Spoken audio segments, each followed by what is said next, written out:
революционер и мислител, един от най-големите идеолози и двигатели на българската национална революция. От всички дни в годината, 2 юни е не само най-тъжният, най-мъжественият, но и най-достойният. Ботев е голям като България, която носеше в сърцето си и която покри с безсмъртното си име. Ботев не е просто име от историята, а най-високият връх, до който сме се домогвали като народ. 2 юни е и денят на всички паднали за свободата ни българи. Денят на тези, които наричаме безсмъртни. Денят на най-свидните чеда на народа ни.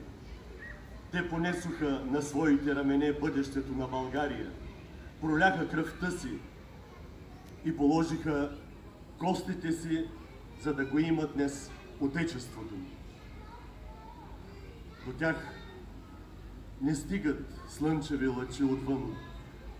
В пръста те спят с куршуми в гърдите. И някога, въздишайки на сън, с гърдите си повдигат планините. А те са били живи, като нас.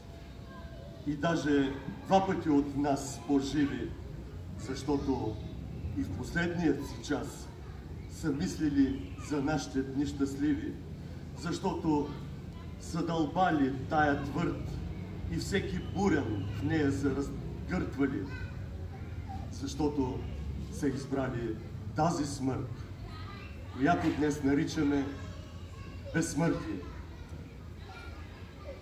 На този ден е посветен и днешният концерт на мъжки хор на моряците Христо Манолов при Съюза на офицерите и старшините от запаса и резерва в град Варна. Диригент, офицера от запаса капитан 2 ранг Димитър Димитров. Корепетитор Иво Бонев. Жив е той!